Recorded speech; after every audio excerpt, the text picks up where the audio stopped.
I'm Annika. Like Lisa said, I've been an herbalist for more than 30 years. I'm also a registered nurse. I went to nursing school well after becoming an herbalist. I've been a nurse for like 20 something years, about 20 years. And I really became a nurse because it's really, really hard to pay the bills when you're an herbalist, you know, and once I had a kid, I decided, well, I really need I need a steady paycheck. I need health insurance. I need all those things. And nursing really fit really well for me, but I never stopped making my own medicines from plants. I've done that. I do that all the time. And I really love working with plants, and that's been my passion for most of my life. I did learn about cannabis as a medicinal plant in herb school, but I really didn't give it that much attention because it was, number one, illegal, number two, very expensive, and there's so many other great herbs out there. So I didn't use it as a medicinal plant for a long time until I think it was about 9 years ago. My teenage daughter, she was 16 at the time, was having some really severe mental health challenges, like really major. She spent 16 days in a hospital. It was a really, really rough time. And I was researching everything I possibly could to figure out ways to help her. And I read about CBD and anxiety, and I was like, all right, sure, we'll give it a shot. And I really didn't have much expectations. Within 3 days of starting her on CBD, it was like a switch got flipped in her, and she was like incredibly much more in control of her emotions and chilled out. And I mean, essentially she went from unstable to stable, and it was just mind-boggling, and it really got my attention. I was like, wow, okay, I've got to like put some serious time into learning about this plant.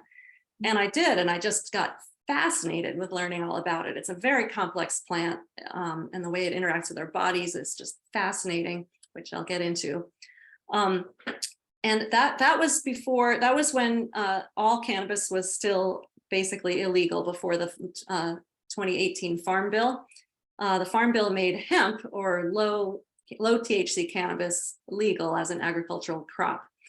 This was before that, but I was able, so hemp was, couldn't just like go out and buy it like you can now.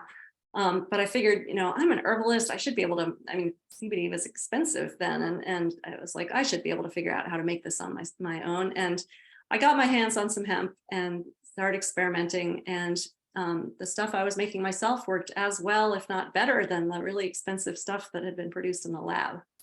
So I was like, okay, we're good. And I was so into it, so fascinated and kind of obsessed.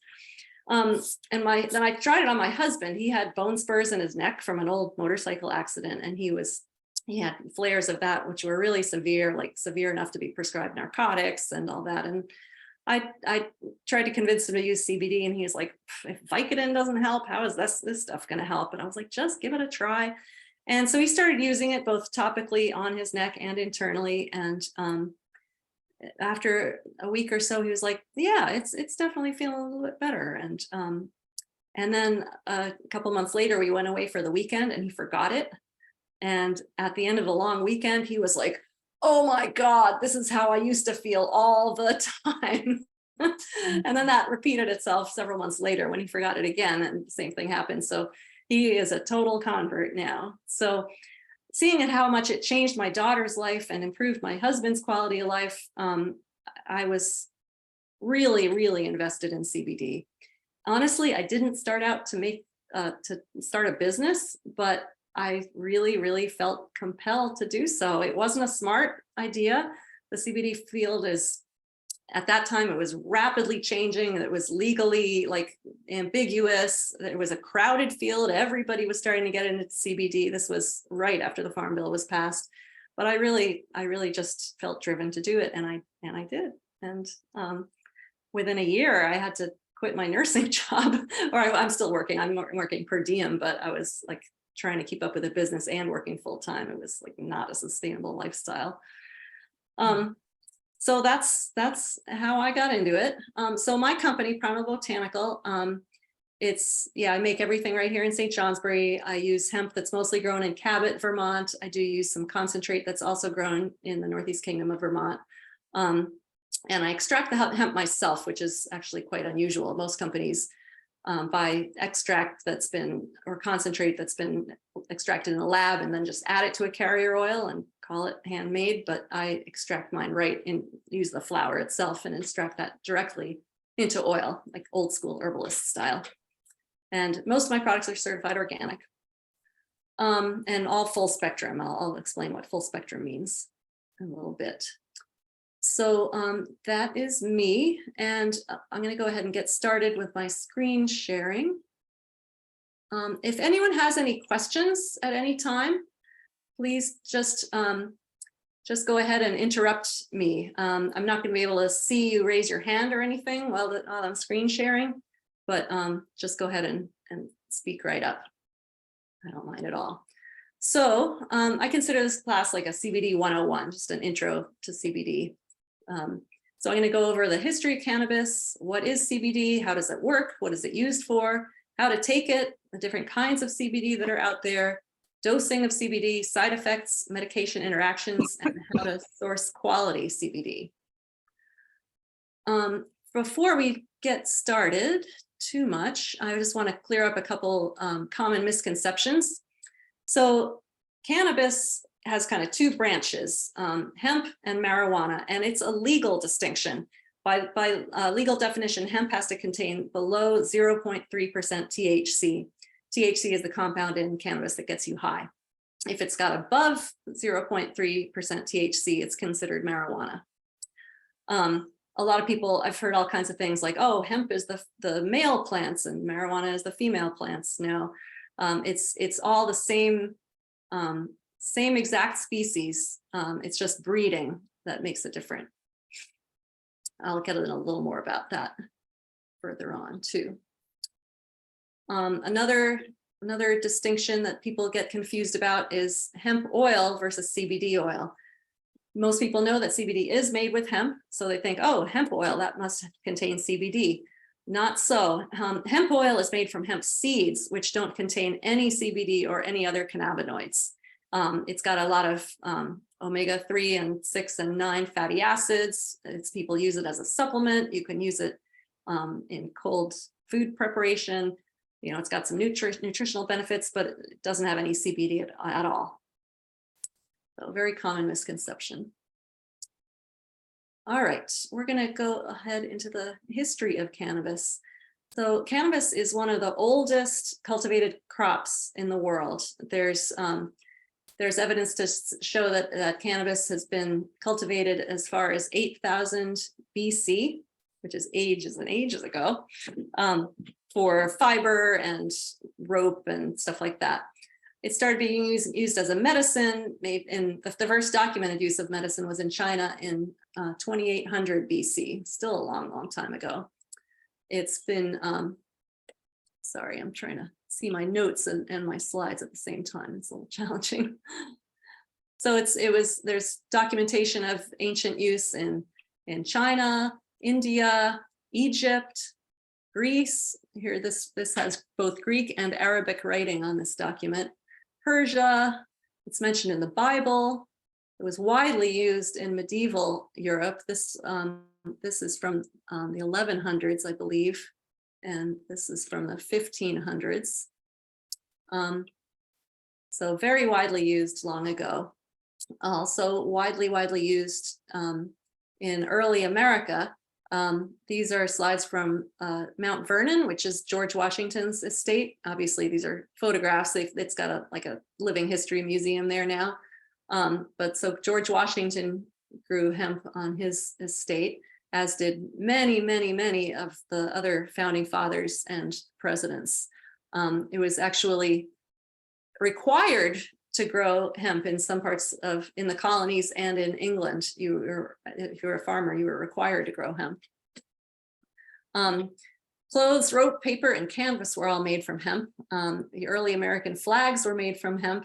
Some of the early documents, like the Declaration of Independence or the Constitution, I'm not sure if it was both, were printed on hemp paper. So it's really ingrained in our history of this country.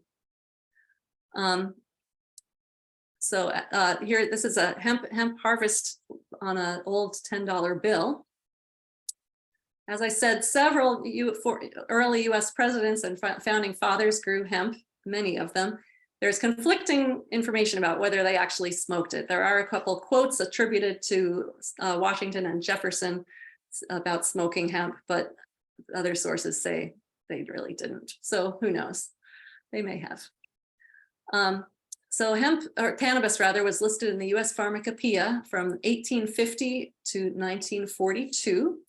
And drug companies that still exist today, like Eli Lilly and Parke-Davis, produced cannabis extracts. They were very, very popular and widely used medicines in the early part of the century.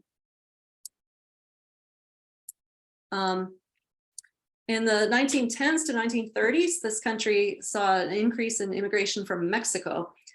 Fear and prejudice against immigrants became associated with cannabis, which was coined marijuana to associate with Mexicans. Before that, other than Spanish-speaking countries, it was marijuana. It was never called marijuana. It was always called cannabis or things in other languages. A campaign to link the use of marijuana with violence and crime, primarily committed by racially inferior or underclass communities, including Blacks, jazz musicians, prostitutes, and lower class whites. This is the Reefer Madness era, if you guys remember Reefer Madness, which was an anti-marijuana movie.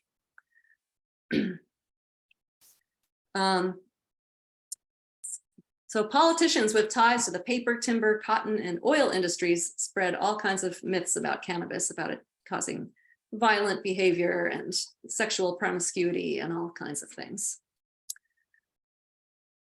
Harry Anslinger, who was the commissioner of the Federal Bureau of Narcotics, said, quote, "Reefer makes darkies think they're as good as white men." And a Texas senator said, "All Mexicans are crazy, and this stuff, marijuana, makes them crazy." So a lot of racial issues all intertwined with the whole world of cannabis. So in 1937, against the expressed wishes of the American Medical Association, who at this time considered cannabis a very, very popular or very effective medication, so they were really against this, the 1937 Marijuana Tax Act was passed. This was the first time marijuana had been, or cannabis had been restricted to this extent.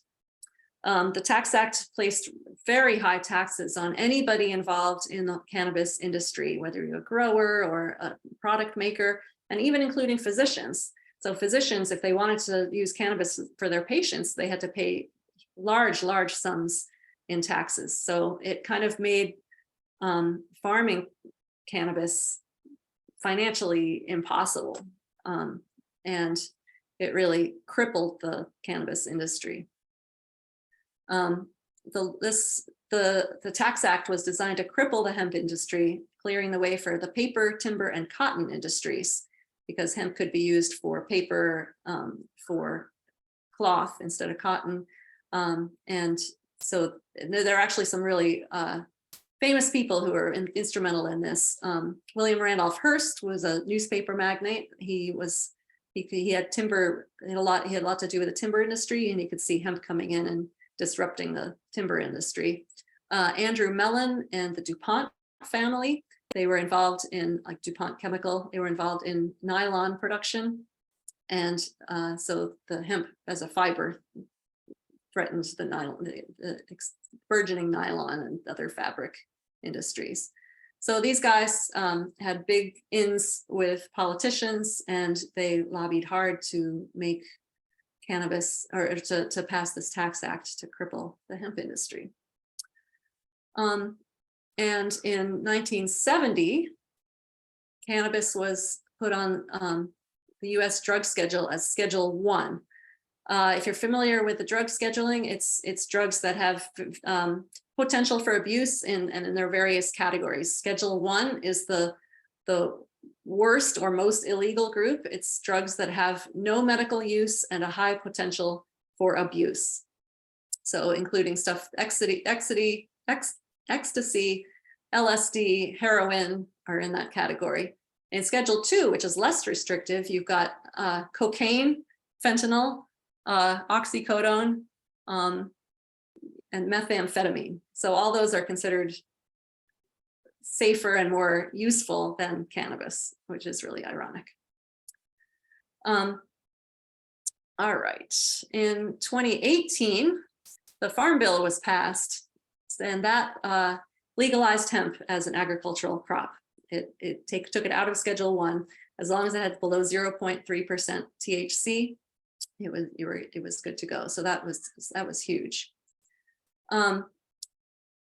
So today, cannabis is legal for medical use in 38 states and for recreational use in 23 states, but remains federally illegal. So these green states are where it's legalized recreational and medical, and the blue states are where it's just medical, and then the gray states, it's illegal. Federally, though, it is still illegal and Schedule 1, and which makes it very complicated, a very strange, complicated, unclear legal situation. It makes a lot of problems for banking. It's hard to get a bank account. It's hard to get a credit card processor. It's tricky. The FDA has approved the use of 4 cannabis-derived drugs. Yet, ironically, cannabis still remains in Schedule 1, considered no acceptable medical use. So our own government is talking out both sides of its mouth there. As the laws have changed, cannabis has become a really big and profitable business for some people. Yet tens of thousands of people in the US are still in prison on cannabis charges. There have been some pardons, but we've got a long, long way to go there.